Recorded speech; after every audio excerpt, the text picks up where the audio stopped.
Food stamps just got savage part 12. We're back, baby. These stories are crazy about these food stamps. Let's get right into it. Wait, so are you telling me I can't use this government-funded magic card for a $12 footlong with triple meat and extra cookies and a soda? So nobody was going to tell me that there's a nationwide pause on food stamps. I went to go get a sub because I'm like, hey, they hit today.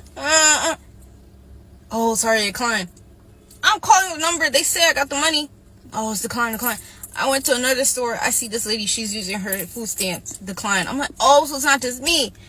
Pulled up on TikTok saying there's a nationwide pause. What a world we live in where people can't just buy a sandwich on their food stamps. So unacceptable. I'm totally kidding. Like, go get a job and get some money, right? Let's see the next one. As I'm sitting here on this day after Thanksgiving morning eating my leftovers, it dawned on me. The government really shut down and Trump said, we are not giving anyone food stamps. Nobody will eat. And TikTok people said, good. Them people do not need no food stamps. They need to go to work and they need to find a job. That's what they said. And I'm just thinking that it would have been millions of people having no Thanksgiving leftovers and nobody even cared about it. People really thought that that shit was okay to be like, good. Because my taxpayer dollars should not pay for people who cannot afford food. It's hard truth. Put in the comments if you agree with that. On a side note, though, I know, and I agree with this too, a lot of these people really should go out and get a job. On a side note, real interesting thing is that it's been announced that that this year, and we got to remember we still have like over a month left, but in 2025, there's been 14 million layoffs, jobs lost. And that's from major corporations down to small businesses. Jobs lost. So when we're talking about everyone, like these, people that are on food stamps, obviously they need some help. A lot of them, are in a tough spot, and a lot of them aren't, and they're gaming the system. But either way, it's not going to be easy to find a job here moving forward. Let's keep watching these clips. It's nano pudding time. But are we still talking about how Taz got $1,100 in food stamps? I mean, come on, y'all. I told you I got 5 children. Damn, that's good. Y'all want some? Because with them $1,100 in food stamps, I fed everybody. Which, by the way, somebody told me that was a crime. Good, baby. I know it. Y'all daddy Trump already turned the EBT back on. Why are we still talking about how much EBT Taz got? I actually got $1,300 in all. Once again, when my son dropped off, actually I took him out. Then I got $1,100. I told y'all I used to take snacks to the school and to the church. I done fed plenty of homeless folk. I done fed plenty of children. My whole family and their friends. What do you guys think? $1,100 for a family of 5 food stamps? Justified? Does she look like she can work? Do you care? I mean, dude, $1,100 for 5 kids, and plus her, that's 6 people. Honestly, that's not that much money. Your SNAP eligibility requirements are going to be changing in 2 days. Uh-oh, here we go again. Food stamps, SNAP benefits will be changing in 2 days. December 1st, you need to meet the following qualifications in order to keep your SNAP benefits. Most adults between 18 through 64 who do not live with a child under 14 will have to complete at least 80 hours of qualifying activity every month. Time to get back to work, baby. Or volunteer, I guess. And you're going to have to reconfirm your eligibility every month.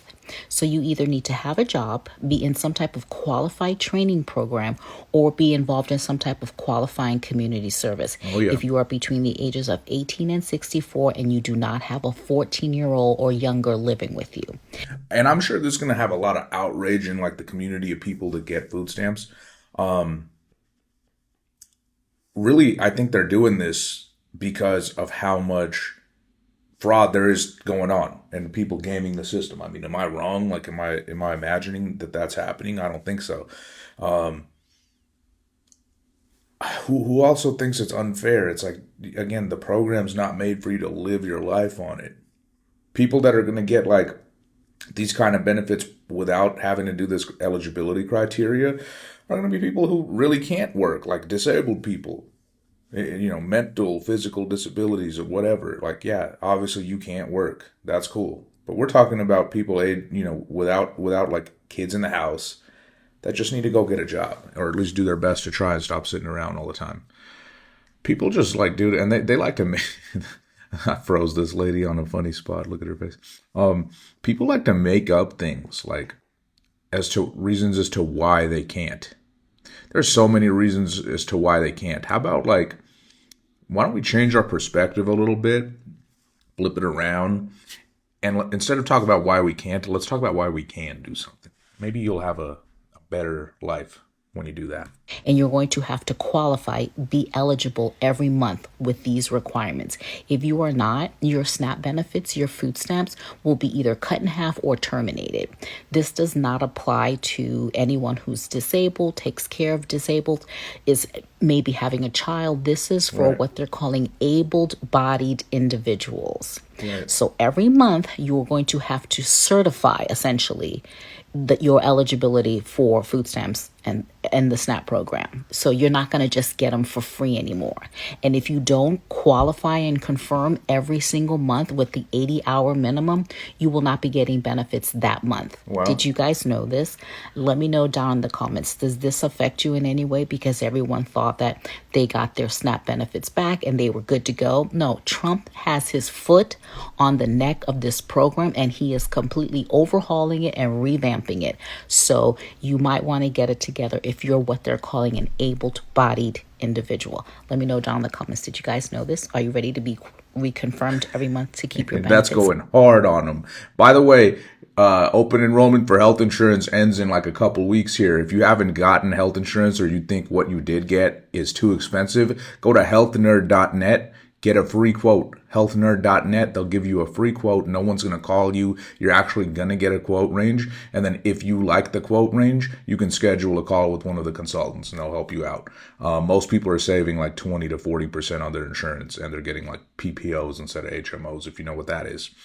Anyhow. Interesting about me is that as soon as I turned 16 and was able to drive, I was in charge of grocery shopping for my entire family.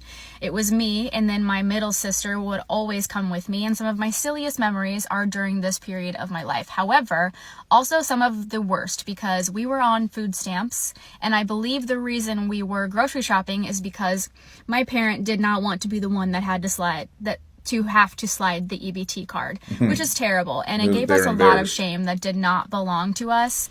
And back in the day, and I don't mean this like back in the day by any more than like 10 or 20 years, but yeah, it was embarrassing to have food stamps to most people because they respected themselves and didn't want to be in that position, and they were ashamed that they were, and they worked their butts off to get out of that position as fast as possible. Whereas today, it's not like that.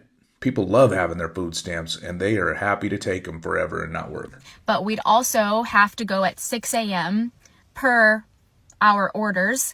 And so not only were we bashful and ashamed because we were conditioned to feel that way about being on food stamps, but we were also incognito because God forbid we run into somebody that knows us and they see the card we're sliding. To this day, when I'm doing self-checkout, I won't make eye contact with other people because I don't want them to feel the pressure that I was feeling at those moments in my life. And that's not to say that being on food stamps is anything to be ashamed about. I just know that headspace, and I want people to feel like they can slide their card in peace and they're not going to be bothered by me. It certainly taught me a lot about grocery budgeting. I feel like I have been 30 since I was 16 in that way. And I really value being able to purchase my own groceries and now wherever I want to purchase them, but I just don't think that is a super common experience. And that's kind of sad too, because it's like this is how these, not maybe she's not even a bad example of this, but like generational government dependent families, right, that never really work to get out of that, and they just stay in that welfare mindset forever.